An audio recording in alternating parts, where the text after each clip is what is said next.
Welcome to another episode of the Executive Exclusive. I'm your County Executive, Julie Giordano, and it has been a minute since we have been here. I know we had a press conference in between there, and it's been a couple of weeks, so we are happy to be back. And with me, as always, is our awesome Director of Administration, Bunky Luffman. So, Bunky, thank you for being with me today. Oh yeah, both us and the audience have been enjoying their summer. So yes, exactly. Yeah, no, we have, and I do have to give a big shout out to Bunky because he is actually off right now, and he has agreed to come in on half a day off. He does have a doctor's appointment, but he has decided to come in and do this with me. So I appreciate you even more. It's not even a work time, that you're doing this. So I appreciate you. So the first thing that I wanted to bring to everyone's attention, which I think people saw on Facebook, is we had a really big retirement that came up. And our Director of Planning and Zoning, Laurie Carter, was with the county for 37 years. And she had just celebrated her last day last Friday, and we had a huge surprise party for her. So many people came out, and it was a really awesome day. What were your thoughts about everything? oh yeah, and what was really, not only the council chambers was packed like I'd never seen it before, and colleagues from years past, but also the governor had a piece, and I'll let you explain that and how that happened. And but it was a great celebration of her career with more to come. Yeah, no, it really was, and I think it's okay to say that. So Laurie, and I kept reiterating this, when you're doing retirement parties, it's always like enjoy this next chapter, and enjoy your time. And her time is going to be kind of short-lived, not working, because in 45 days, well, a little less now, Laurie will be joining us again, but in a different role, and she is going to be our grant administrator. And we are so excited. I did not sit in these interviews or anything like that, but apparently she just, hit it out of the park, and she has so much experience with grants. And I don't know if you want to talk a little bit more about that. But. Well, the great thing about these interviews is I don't remember how many candidates we interviewed, 5 or 6. Every one of them were good. Yeah, they all had experience. But Laurie just, she not only has the experience, she also has the experience with our staff and with working with folks. And so she was just a cut above, even though all of them were good applicants. They do community block grants and planning and zoning, and then she's worked on numerous grants over her career. So she was the perfect person to sort of stand up that position, because she's the first person to ever have this position as grant administrator in the county, which is something that the executive wanted to create in her budget. Thankfully the council allowed it to stay in the budget. So it's a great thing. We believe we're going to be more well positioned to go after federal and state money. Not only that, but also we will have someone that, once she gets her feet under her and gets started, she'll also be able to help train some of our grant writers that are in different departments, show them the reporting aspect. Writing a grant can be difficult, but also administering a grant, making sure you're doing the reports, whether it's quarterly, yearly, whatever that is, with the data the state or federal needs, that is critically important too, because if you sort of bungle that, you can lose the grant, or maybe you don't get another grant from that organization or that level of government or that agency. So they're both, the front and the back end of grants are both critically important, and she's basically an expert on both sides. Yeah, so we're really super excited that she will not be leaving us long, so we will get her back in about the middle of October. So we are patiently waiting for that. And Bunky had mentioned, we of course gave her a proclamation from us as the county council gave her one, but we also got one from the governor, and I was able to text him that morning, and he actually made a video for her congratulating her on her 37 years, which was so cool of him. I mean, he's a very busy guy, and so we were very excited that we were able to show that. So she had a big smile on her face when she saw that message. So. And I do want to give a shout out to someone that I've known for a long time, who I think you contacted about this, and that's Molly Byron.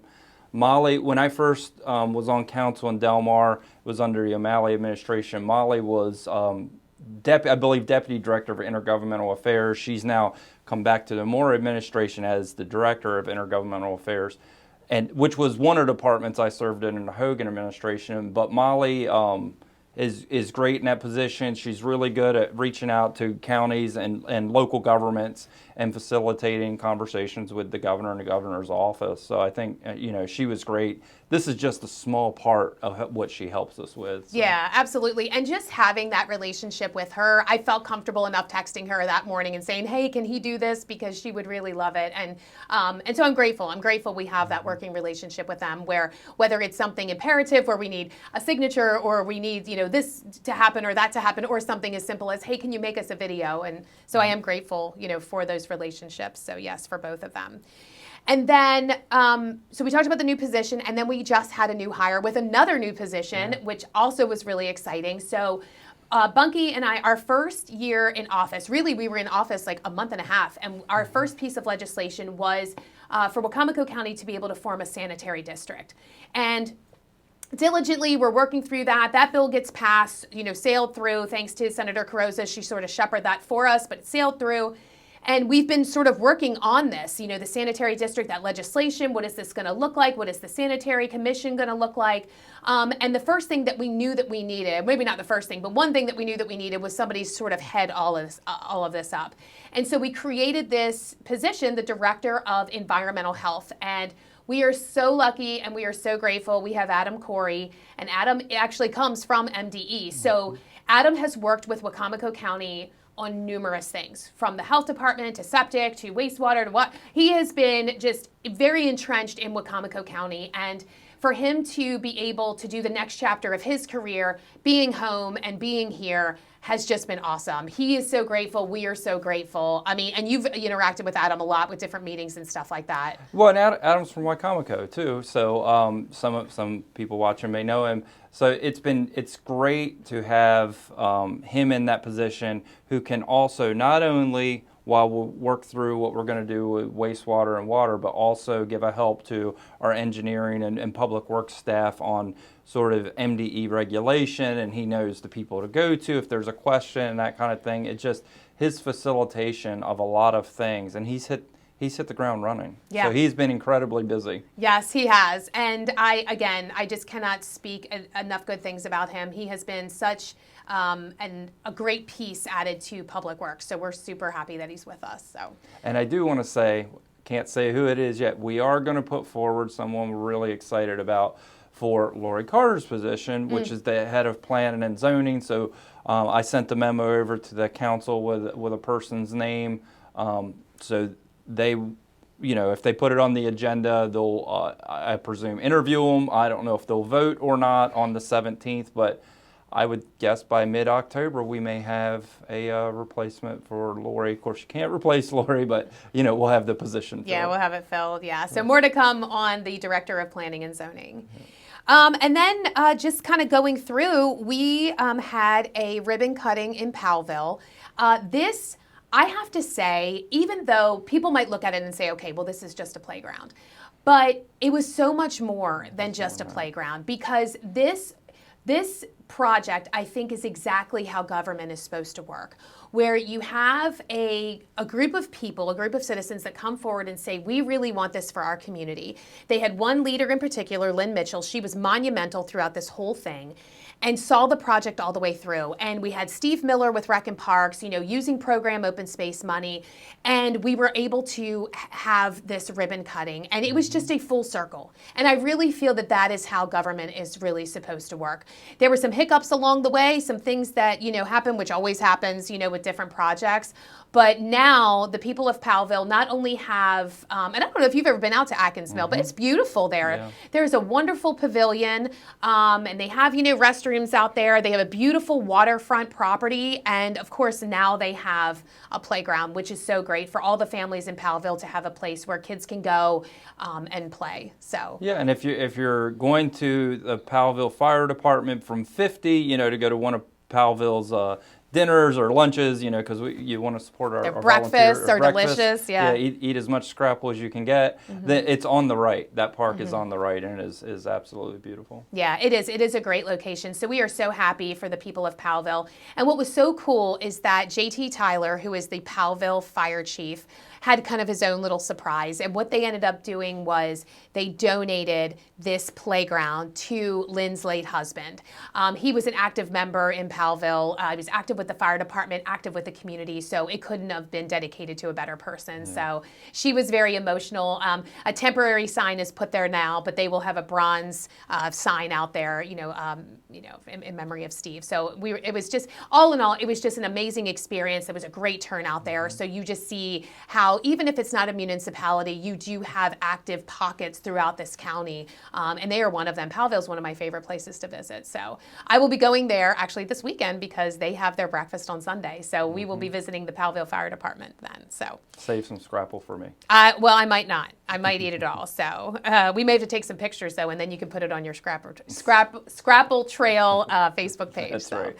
Anyways. All right, so we'll go ahead and move on to the council meeting. And I know there was a couple of meetings, but we'll just talk about this last one. It was a very packed council meeting. Definitely had a lot of things on the agenda, and some of the things were reappointments. We had some reappointments to the Police Accountability Board, and then we had one to the Social Services Board, right? Yep. So, and you did a great job. You put them forward, and it was kind of nice too because we were able to get Matt in front of the council as well. Matt has been monumental on the Police Accountability Board, and I don't know if you want to talk a little bit about this. So one of the reasons that Matt was chosen was for this very thing. So if you want to talk about how his experience has been with that. Yeah, so the Police Accountability Board obviously was a law passed a few years ago. The acting executive in that council at that time did a lot of the appointments. And so Matt comes on. Matt actually attends all these meetings between them, and there's a couple different boards that go along with them. So he has really, him and Jessica Lewis, who's sort of a staff member, they're really, and Andrew Laminati from our legal department, they're really the three experts on this. So with the reappointments, I thought it would be smart. I typically ask a staff person to come when there's an appointment because I can answer sort of general questions about boards and stuff, but if there's detailed questions, and there isn't always, but sometimes there are, they can answer them. So Matt came up with me, and he fielded some questions from the council on the board and the appointments and that kind of thing. The board does give an annual report. That was sent to the council, I believe it was January 16th. So we had some questions about that report, and I think one or more of the council members didn't remember receiving it, so we're sending that back to them. We've probably already done that. So, it was I thought it was a good conversation. I thought Matt did really well, and it was good to get him in front of the council. And there again, it shows that, there's sort of a narrative, because, obviously there's a lot of noise in our county, but the county council didn't vote down anything that we sent over. Again, and this often happens, the reality of our government is our executive office sends over memos to put things on the agenda, and the council votes for them. So our office shows leadership, does a memo, makes a request, they vote for it. This is typical of what actually happens in our county government. And then there's noise over here that also happens. But unfortunately, I think a lot of the public sees the noise, and now that we are actually functioning. They, like I said, they didn't turn anything down that was in front of them. Right. Right. Well, and I think people sometimes forget that too. And that's not that's not the juicy part of the meeting, right, or the Jerry Springer part of the meeting, right. So that's not the fun stuff, I guess that happens, or the interesting stuff. But if you really look at it, that was a ton of business that got done, tons of resolutions that came through. I know one of them was they approved the funding for Parsonsburg, which is huge. That's going to be huge for that community. Another community that's not a municipality, but a very active group. Their fire department is very active in Parsonsburg. A couple little shops and restaurants and things like that. So this is great for them to be able to have an East Side library where it's not just a trailer on the school property, near Pittsville. So this is really great. We are excited to move that forward. And I know Seth is amazing. He's done such a great job, with the library. So we're excited to move forward with that. And there was, obviously you're going to have your noise, your council comments, you're going to have, your citizen comments and things like that. And I'm just going to bypass that because if anybody wants to go back and look at those comments, they can. So I'm just going to move on really quickly we have a couple of things, and then we're going to talk about, obviously, I guess I'll call it the elephant in the room. So we have our legislative breakfast coming up. So the executive office plans that. I did things a little bit differently. So when I first came on, we didn't have a legislative breakfast or any sort of direction as to what we were going to go. And we very quickly formed a group of people right in December. I was sworn in December 6th. We got people together 2 weeks later. We were able to come up with some sort of agenda to move forward.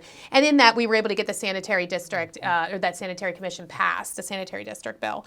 And then the next year, I really wanted to open it up because this is an opportunity for people to really see what is going on in our county, to talk about what is affecting them. And I opened it up to not only just our delegates, senators, county council, and us. We have higher education there. We have the Board of Education there. We have public safety there. We have our state's attorney there. We have the municipal leaders. They are there. We have the municipal police departments. They are there. We have, and actually this year we brought in, we have invited R.S. Mitchell, so big 2A supporter.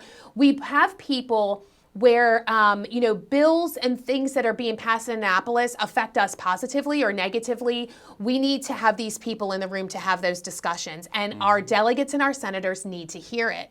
And this year, I think right now, we have 54 people coming to this breakfast.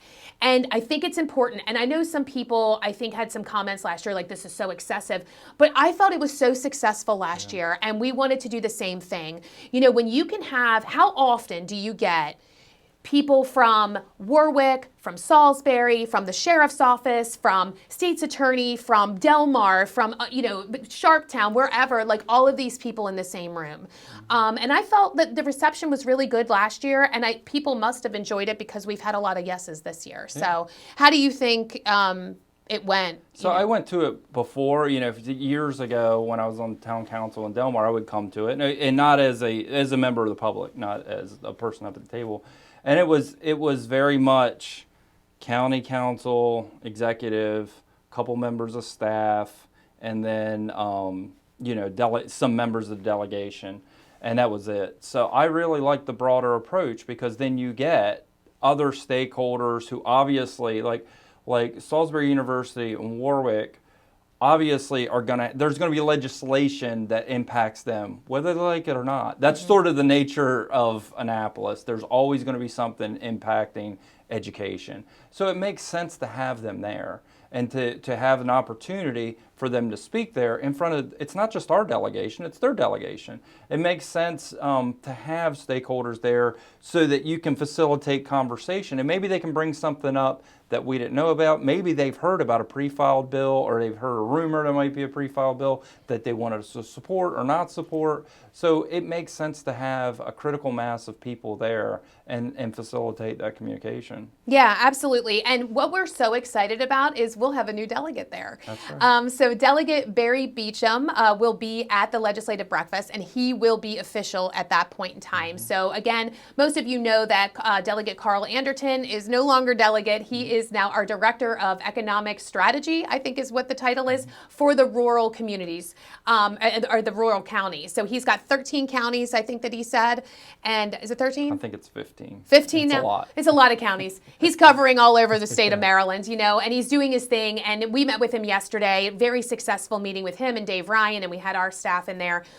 He's done a great job. And so filling his shoes was really difficult. And so the Central Committee, the Republican Central Committee, unanimously chose Barry Beecham to do that. Barry is going to be sworn in on September 10th. So that is next Tuesday, and we are super excited for him. We'll be attending that as well. So he will be the official delegate, Barry Beecham, come the legislative breakfast. Well, and Carl's become kind of a road warrior. So he has the state. There's a line in Annapolis that often governors say, I cover from Oakland to Ocean City. And the first time I heard that, because I didn't know as much about Maryland geography as I thought, I was like, why are they in California? There's actually an Oakland, Maryland. There is? I didn't know that. That's in the mountains. I didn't know it's that. Mountain Maryland. So Oakland to Ocean City, that's sort of Carl's gig. I mean, he has Garrett as a rural county. He has Worcester, and he has Southern Maryland. He has, I believe, the whole shore.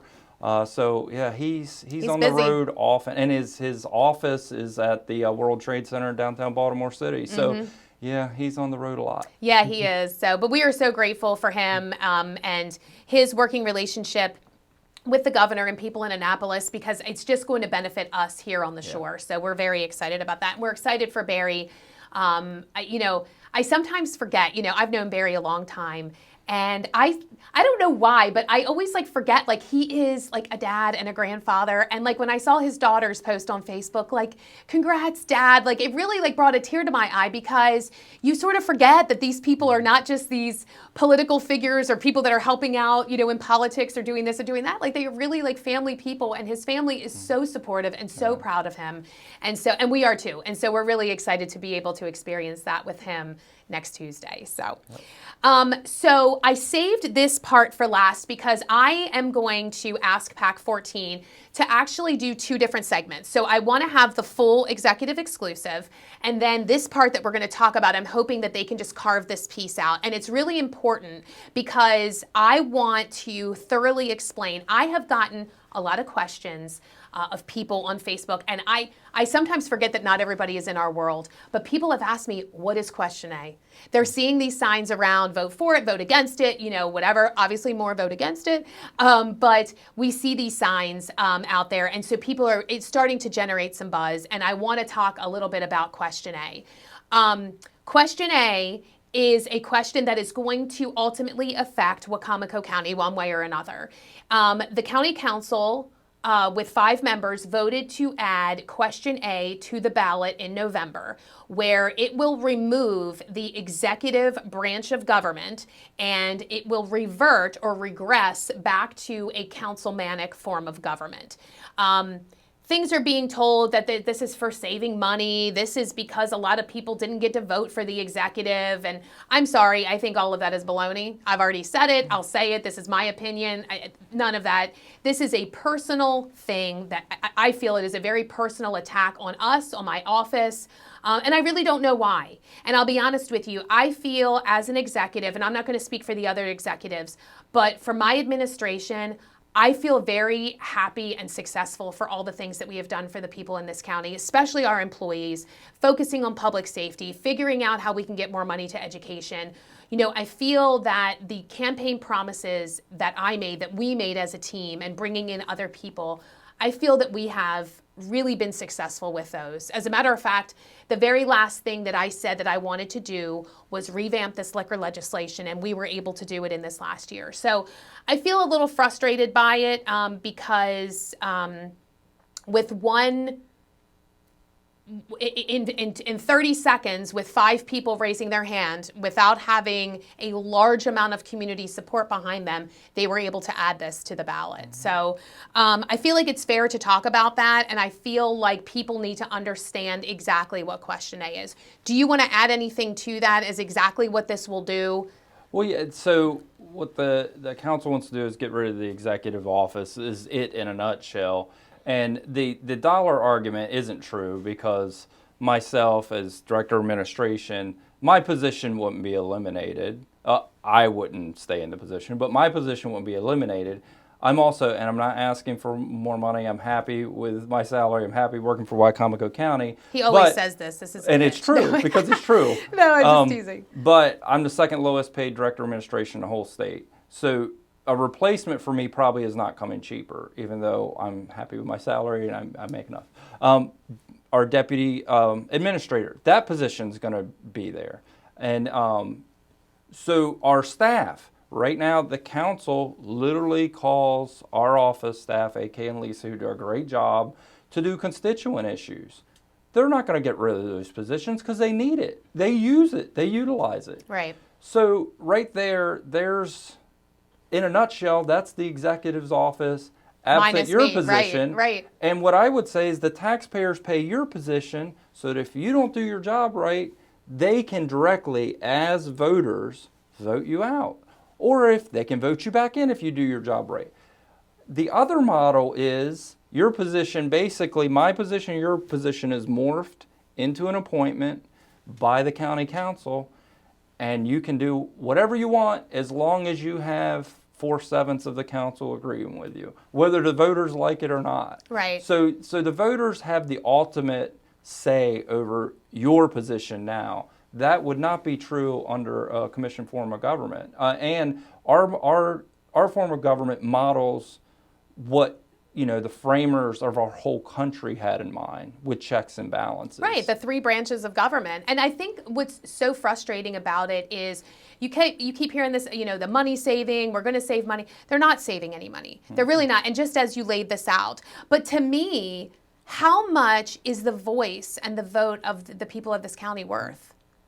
To our council, it's worth maybe $100,000. Maybe to me, that's more priceless than anything else. The people of this county deserve to have their voice heard. They deserve that they have that vote. And the thing is that what happens if the council ends up appointing somebody maybe that they like, and then all of a sudden that person maybe bucks the system a little bit or questions something or whatever. And I mean, the way that new charter is laid out, which will all be made available to you, is they can fire them just like that without the people say at all. And they could bring in somebody that is just going to be under their thumb. And as we've talked about it very much seems that people do not want this unelected bureaucrat running the county. They have that. And, there was, we've seen some op-ed pieces, by several, citizens. And, some have been on one side, some have been on the other. But I do feel, when I see the presence on Facebook, especially like social media, if you gauge it from there, I don't feel like getting rid of this position is a very popular opinion. It doesn't seem to be. We are doing our best to educate every single person in what this exactly could do and how detrimental may be a little too harsh, but it is detrimental to our county. It's regressive. We have a county executive. There's only 9 of us across the state. And so if you are not happy with the job that I am doing, you vote me out. You vote me out in 2026. You don't eliminate an entire branch of government. And I feel like we've done a really good job at trying to express that to people. I don't think it's me necessarily defending my record. I feel very confident about the things that I have done in this role, but it's more so for everybody else. They are taking away your voice. And I keep stressing, don't think about it for me. It is not personal. They have made it personal. From my perspective, this is not personal. I am going to save this position whether I get reelected or not. And I'm going to do everything that I can to make sure that your voices are protected and that your vote is protected. The people of this county voted for a county executive back in 2006, and it was done the right way.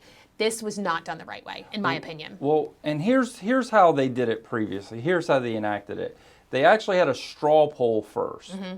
And the straw poll showed support for a county executive position. 2 years later, they put it on the ballot. And that was smart because it shows you have a critical mass of people that are going to support this when it goes to ballot. This, on the other, the council could have done something similar where they went out and got 10,000 signatures. I'm speculating. I believe in their heart they know they couldn't have gotten 10,000 signatures. Which tells me they probably think this isn't going to pass.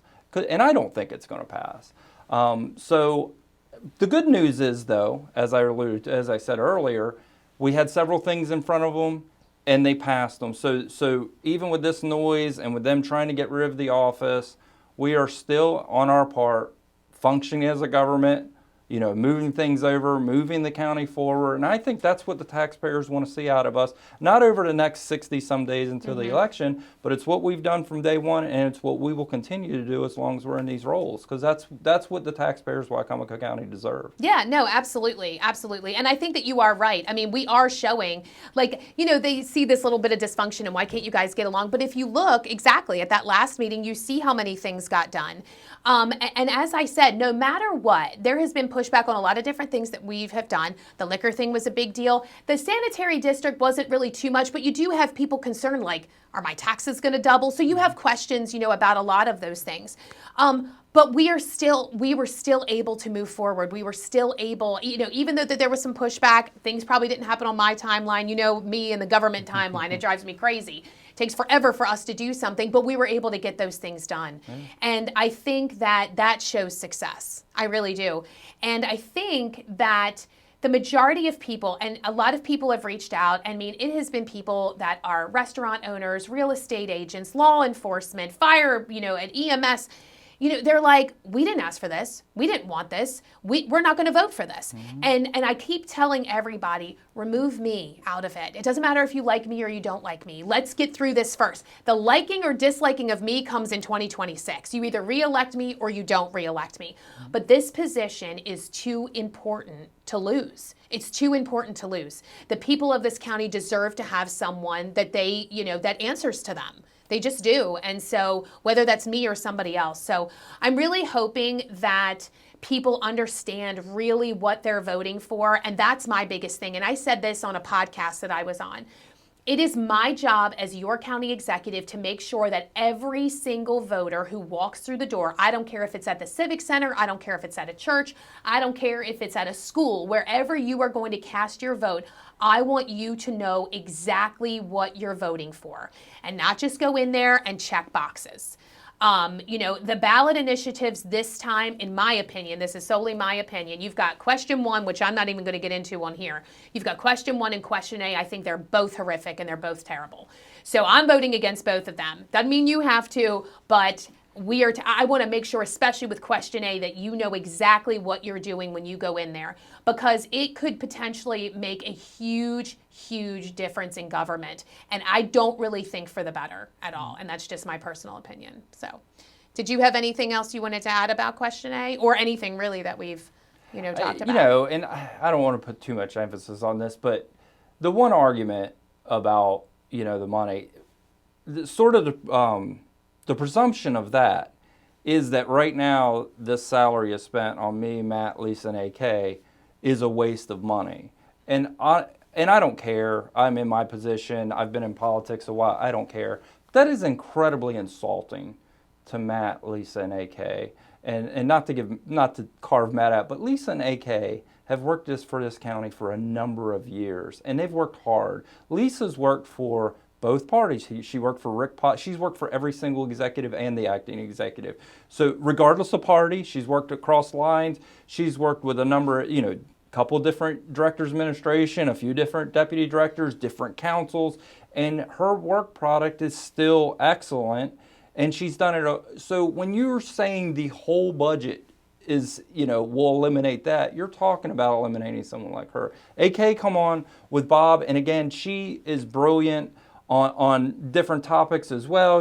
If you need to know anything about a tax ditch, you need to call AK Kenny. Really, about anybody in this county, she's so good, and just the amount of people that she knows. Like, you can't teach that. You just can't. And so those relationships that she has with people across this county is stellar. And when somebody calls, she probably knows their uncle or aunt or a farm that they lived on or wherever, and it is amazing. And you don't get that kind of service. You just don't. I don't know about anywhere else. So. Yeah, it's great. When someone comes in or she's talking on the phone, sometimes she'll say, "Oh, I know your brother or cousin or uncle or, this person you're related to was, a physician of mine or whatever it was."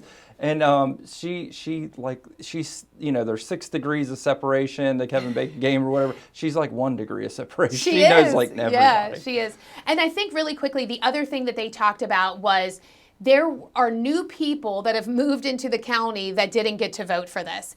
And I have never heard, that's the silliest argument I've ever heard in my life. First of all, people know the type of government when they're moving into a location. And if they don't know, then they probably don't care, honestly. But looking back at that, if that's that same logic, should we revamp our entire form of government? Because I think actually one of our employees said this, I'm not going to say her name, but not one of us was alive in 1776 while we designed our government. Right. So it's probably, and I don't think anybody has said, so because none of us were really alive, we probably should revamp all of that, the 3 branches of government. We don't do that. And again, you have some tension at the state level right now. You have people that might not have been happy with Governor Hogan. They may not be happy with Governor Moore. Not one person on either side has ever said, get rid of the governor. You have such great tension at the federal level. You do not hear anybody saying, no matter if you like Kamala Harris or you like Donald Trump or whoever, you don't hear anybody saying, you know what, we should just get rid of the position completely, the whole executive branch. It is insane to me that we would take something that works. And it works because of the balance of government. And I do think, I'll honestly tell you, I do think that that is something that needs to be looked at. But when you have when everything is balanced and people are in their lanes and doing the things that they're supposed to, it's unflawed. I mean, it just is. It works. We've proven that it works. When you start moving things around and dabbling in things that you're not supposed to, and you start seeing this shift, that is when problems occur. So right now, regardless of what has happened in the past in these last 2 years, we have gotten done the things that we promised that we were going to get done. We've upheld every single campaign promise and continue to work hard for the people of Wicomico County. And no matter what happens on November 5th, no matter what happens, we will still work hard every single day for the time being, and I think a lot of people I hope they understand, if that were to pass, which we don't really think it's going to, but if it were to pass, we're still in office for 2 more years. So they're still dealing with us or having to deal with that for 2 more years. And then it would revert back, December 1st, 2026. So we're still going to work hard every single day and still work for the people of Wicomico County. But this is bad legislation because it's reactive legislation. It's personal legislation. It has nothing to do for the betterment of this community. And I'll tell you why. Because they couldn't get more than 20 people there stating that this is what should happen. And I think that's why I mean, you say they couldn't get 10,000 signatures. I don't think they could get 1,000. I really don't. Everybody that I have talked to has said this is a power grab, this is ridiculous, we're not voting for this, and it's from both sides. This is not a Republican Democratic thing. This is people across the board who have said this is not what we want in our county, and we will not go backwards. And I do want to give a shout out really quick, and we'll end with this. Bill Chambers and Mike Dunn are putting together a little forum. Pace put on these forums when I was running for county executive. They had one for the school board. I think they had one for county council. They had them for the county executive position. They are having one on October 9th at Salisbury University. I think it's 6 p.m. in the Guerrieri Academic Building, the new building, where they are going to have a panel, and you are going to find out exactly what is the difference between a councilmanic form of government and a county executive form of government. And so I'm really excited about that. I think that will help clarify. So if you get an opportunity to go out there, that's fine. If you have any questions about anything about Question A, if there's something that you want to know about the executive position, please reach out. Email me, find me on Facebook, whatever you want. I will be more than happy to answer any questions that any constituent has about it. Please inform yourself about these ballot initiatives. They are super important, especially this election time, like this November. They are super important. So. Is there anything else you want to add? I think we can step off our soapboxes now. We'll do that. So anyway, but all right. Well, that is all the time that we have. We appreciate everybody tuning in. And again, we're sorry it had taken us a little bit to get back in the studio, but we're happy to be here now. And we look forward to our next episode of the Executive Exclusive. Thanks so much, everybody. Have a great day.